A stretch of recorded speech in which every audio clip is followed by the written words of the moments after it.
In the previous video, we covered some presentation conventions and best practices and discussed how you can outline content for a slideshow. In this video, I'm going to share some examples of slideshows that have hurt people. That is, slideshows that were poorly designed. Now, it's not just the design that can wreck a presentation. I've seen beautifully designed presentations that were delivered horribly.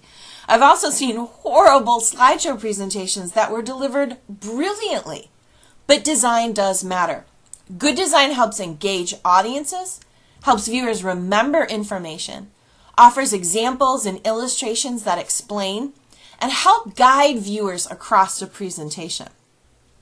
The next slides are actual slides from real presentations.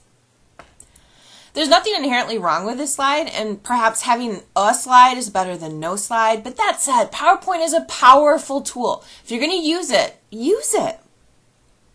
This is way too crowded. Too much information on one slide, and too many unrelated graphic elements. I'm not entirely sure what that thing on the right is. I think it might be a piece of toast holding an egg. I don't know. There's only one instance where you would show a slide like this, and that's to say something like, as you can see, this is really complex. If you need people to understand data like this, you'd probably want to either give them a handout with this information on it, or use the slideshow tools features to zoom in on key information for discussion, like this. This is an actual slide shared in the U.S. House of Representatives. The denim-colored, slightly textured background makes this really hard to read, as does the red text on the blue background. Here's an improvement. Same information, but slightly different design elements. This other version includes an additional column on the left. If this is truly a top 20 list, it's helpful to visually see the rank order next to the items. This example shows an interesting design, but the heavy texture of the background along with the lack of contrast between the subtitle color and the background make it really hard to read. And although this is an interesting template, where does the content go? Conceptually, this doesn't make much sense.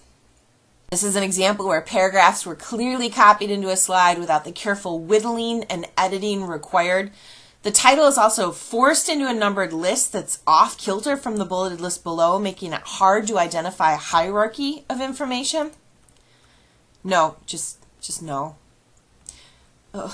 This is sort of slick, but again, the design has completely derailed content. Even if you manually adjusted the default text color scheme, you don't have much room to include material.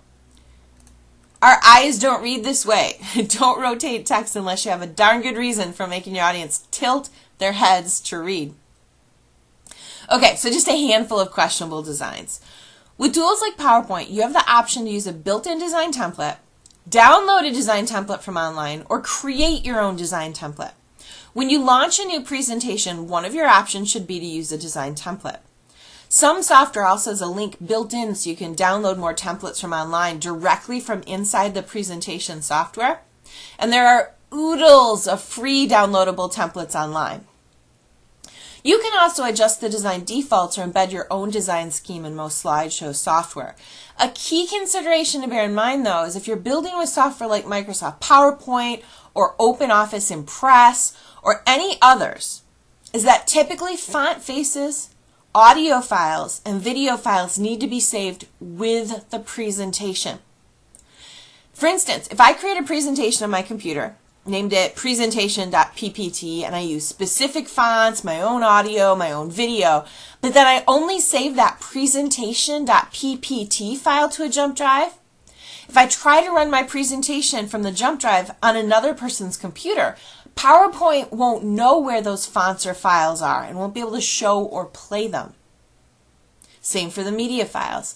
I'd have to save all of the files that make up my slideshow to my jump drive. I'll end with this. What I consider to be the supreme rule of slideshow design. Just because the software lets you do something doesn't mean you should. What you'll see in our readings for this week and next are lots of good examples of presentations where clean, simple, minimalist design prevails.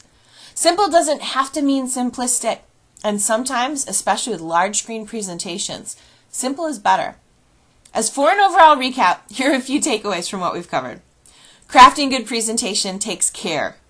Presenting good material takes presentational skill. Templates are just starting points. Be sure to familiarize yourself with the rhetorical and design resources available to help support your presentation development, design, and delivery. I've talked a lot about PowerPoint here because it's ubiquitous, meaning just about everywhere. But there are many other tools, some of which we'll explore next week. Regardless of what tool you use, though, most of the conventions we've covered in these 2 videos should be helpful in crafting presentations. Now that we've talked about best practices and looked at some not so good examples, I want you guys to break the rules and create a horrible, horrific slideshow, which is what we'll be doing for one of this week's activities, and it is described in the next section in our lesson area.